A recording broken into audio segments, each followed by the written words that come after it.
The people who changed my life at university, I nearly didn't let them in. Not because we clashed, not because of anything that they did, all because I decided what my friends were supposed to look like. And that nearly cost me everything.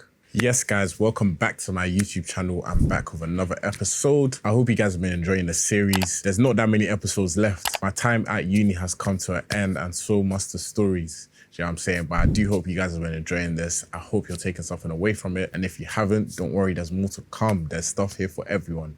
Without further ado, let's get into it. I grew up in South London, so you already know what that means. And if you don't, let me explain. South London is its own area. It's got its own culture. Everyone there, they're all different, but they're kind of the same. My part of South, me and all my friends, we were exactly the same in the way that we dressed. We all wore tracksuits, you know, Trapstar, Nike Tech, Supply and Demand, Kingswood Dream, Foot Asylum, anything that you could put into a tracksuit, we were wearing it. We didn't even do the jeans and like the fashion thing that people are doing to this day. You know what I'm saying? Unbeknownst to me, that was becoming something that I just filtered in my head. No one said to do it, but that's just what I did. And so when I was coming to university, I had this same filter in my head. I said, yeah, the people that I was friends with, how they were, I know I'm gonna find people that are just like that. I'm gonna find people that are dressed that way, and that's gonna be the indicator that you are like me. I was in them ACS GCs or them like pre-uni GCs, and I'd be looking at people's snaps.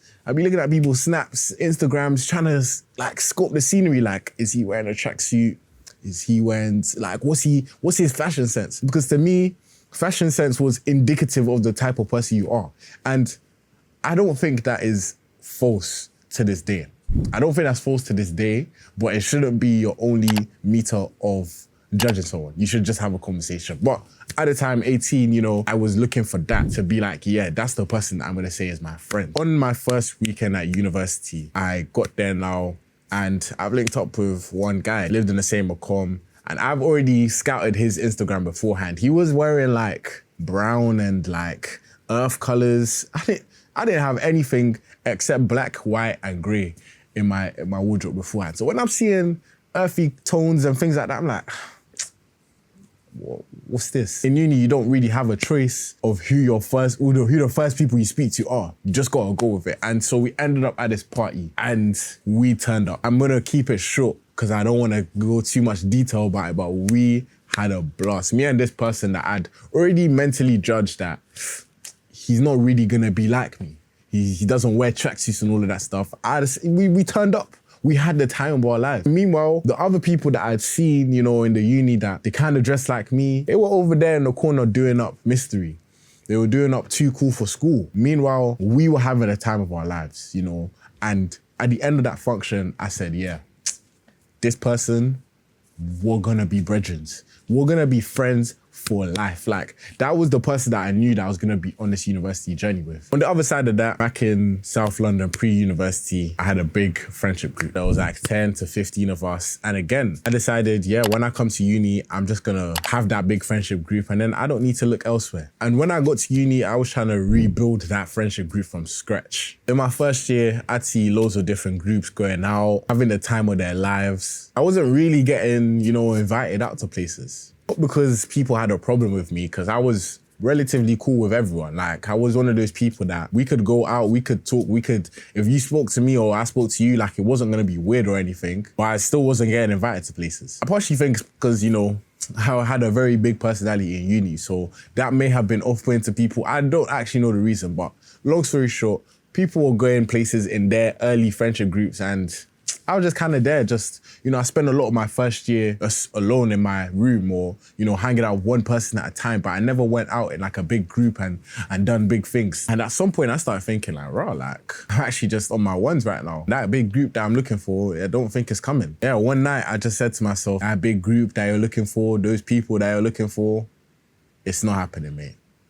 You are on this journey alone and there's nothing wrong with that. And looking back now, both of those situations where, one, I was looking for people that dressed like me, and two, I was looking for people that could just be my group and I wouldn't have to do more than that. That was me searching for comfortability. I was looking for something that was safe, something that was known to me, because, you know, as humans, we don't like to explore the uncharted territory. Uncertainty is scary to humans. And I was looking for something that I knew would make me feel safe immediately, especially in a new city by yourself, doing your own thing. And it's crazy, like university, it did not allow me to do that. The person that I nearly written off because he dressed differently to me, he has become one of the most important people in my life. The group that I was searching for, you know, the group that I could go out with, always rely on, it didn't come, and that forced me to just be cool with everyone, continuously network, always talk to people. And guess what? That really helped me. It helped me to build this vast network of people, which again, it benefited me later when I started content creation, when I started doing events, when I started cutting hair. Had I found these things that I was looking for,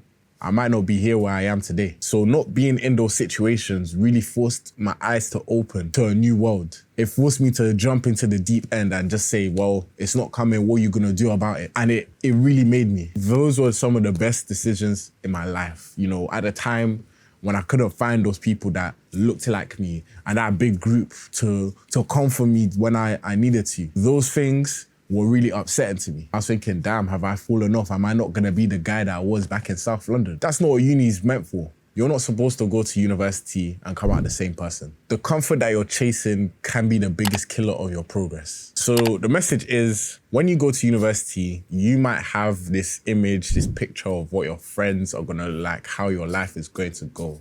I'm telling you right now to drop it. Not because everyone is a networking opportunity and you know you should be calculating who's gonna do what for you, but because you don't know who is going to be important to you in your life. The most important friendships that you encounter, they might not dress like you. They might not look like you. They might not even be from this country. They might not have the same culture as you at all. But if you spend your years, your first year especially, chasing the feeling that you had at home, you will never ever move forward. Comfort is a slow killer. Looking back to what you had is almost like walking backwards. You don't walk forwards and start looking back because you're gonna walk into a wall or something. And that's exactly what trying to chase things of the past looks like if you do that in the present. So I came to university with a filter I did not know I had. University stripped me of that. And on a random dance floor, on a random night, with a random person that I happened to live in the same accommodation with, I found one of my closest friends today. I nearly did not let that happen. Don't make the same mistake that I almost did. This has been Master of Engineering. I will see you guys again soon.